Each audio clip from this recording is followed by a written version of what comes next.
Sky Sports, sponsored by Remitly. Remastered from one escape the breach. Just a little bit. Back to the Trench, available Friday on Sky Cinema. It's only that together we can do anything. ICC Men's T20 World Cup on Sky Sports, sponsored by Remitly. Here at South County. Right, so we're entering a very important phase of this game. Big six from Angelo Matthews, 53 for sixes now, only 7 overs remaining. If they continue at the current rate, they just go past 80. Well, at the toss, I thought 160 somewhere you'll have to think of getting to. The moment the game starts and the way the ball was moving around, Sri Lanka on the back foot starts to come down 150, 140. But at in this situation, Johnson now. Short delivery, top edge, tries to catch it. Going to fall safe at the end. it's very difficult as a batter to project how many runs you need to give your bowlers a chance. So just try and accumulate and then hope for the best with the ball is where Sri Lanka had. You can't think of 48, 9 and over. Basically hoping for the best at this stage. And they just haven't been able to get a partnership together, have they? They've been losing wickets in clumps, and they would have hoped to have been able to be a bit more aggressive against Maharaj, which they tried, obviously, with the injection of Hasaranga, but it wasn't to be. They just kept losing wickets. Extra bounce again, working that one around. Just the single, though. And how comfortable South Africa are at this stage. They got a slip in place, and they got 5 in the circle. That's very rare to see in a T20 game. Those covering the boundary lines are the ones who a batter will use pace and try and work it into. Yeah, and I like their captaincy as well. You know, you've got them under the pump, 6 for 55 after 13, slip still in, 5 in the circle, being nice and aggressive and trying to bowl Sri Lanka out. I really like this as from a captain's perspective. And look at where mid-on is. A very wide-ish mid-on. He's a fielder you would use in Test cricket, Steve. Much wider, where you're not going to give the batter anything in his arc, that he's being full, but trying to hit him high on that splice. Yeah, that's right. I think he's wide because Marco's just trying to bash hard of a length or back of a length, and for them to hit the ball down mid-on, he's probably going to have to back away and try and slap it down the ground. So, yeah, he's bowling for that back of a length ball like this one. It's high, up in the air, gone far. It has gone far. It's a very good shot at the end. That's got for 6. That's the type of break the Sri Lankan batters were hoping for earlier on. Finally, a top edge flies away for 6. They'll need a lot more at this stage, but you can't die wandering. You got to try, hope something comes your way, and you get something on the board. So, Tasun Shanaka, what he did well there was he got underneath it. Batting deep in the crease as well. He's a fine power hitter, Chanaka. Very fine power hitter. He's hit that a long way. So Michael Janssen hasn't picked up a wicket yet. Maharaj has got a couple. Henrik Nortje has been absolutely outstanding, but that 6 will certainly help Sri Lanka, that's for sure. Janssen again.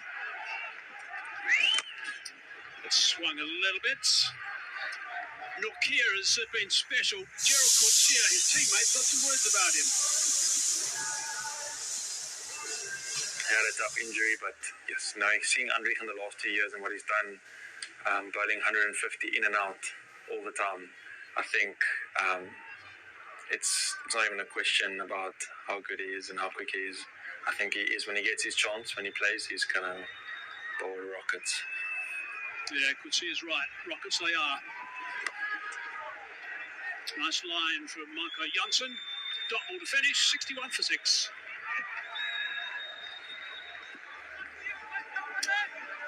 Eight off that over. Off Janssen.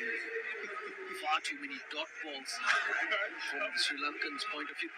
If at all you're looking for an area from where they can keep that scoreboard moving. Since not many shots have gone through the field, South Africans creeping in and cutting those angles. No drop and run, one over either.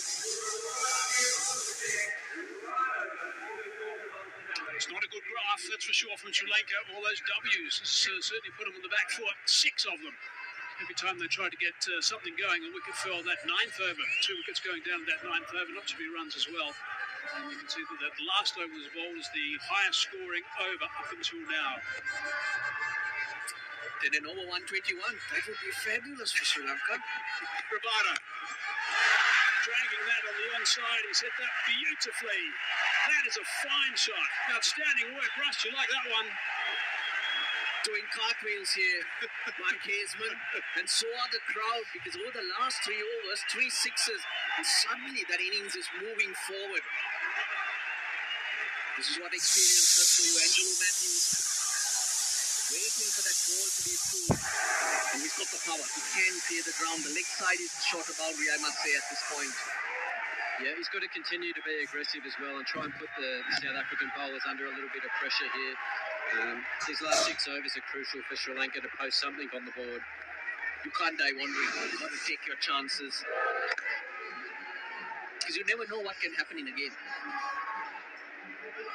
Well, that's a terrific shot, 78 metres. That is beautifully played. And of course, it's the first ball of the over, so that puts Rabada under a little bit of pressure. I mean, he's such an experienced bowler these days and such a skillful bowler. He won't be too concerned. It's not going to upset him too much. Markham still holding the 5 fielders in the circle.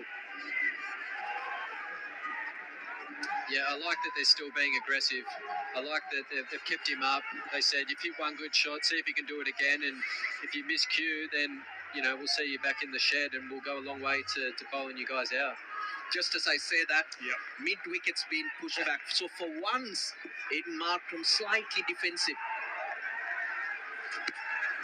And it's amazing what happens, isn't it? When you put a bit of pressure back onto the bowlers, you change the field and change the mindset. And he's got that man out now that, you know, gives him a single to the leg side where it was getting stopped before. So it's another opportunity to score some runs. 15th over of the innings, you don't mind that as a fielding unit. 6 runs and over, 7 runs and over, you'll take it, because Sri Lanka will only get to around 100. And once you know that target, even the conditions are difficult, you can pace yourself and get there. Got him. That's destroyed the furniture. Rabada's got himself a wicket, so he'll be delighted with that. He's a wonderful bowler. That was dead on target. Fast and straight. And that was produced by the change in the field. Since deep mid-wicket went out, Dasun Shanaka thought his boundary hitting zone was down the ground or over long off. Gives himself width. Goes leg side-ish, but Rabada, the view of the 3 stumps was too inviting. Celebration there from KG. Picked up his first stick. Chanika's a dangerous player, but he's gone for 9 now. And Sri Lanka 68 for 7.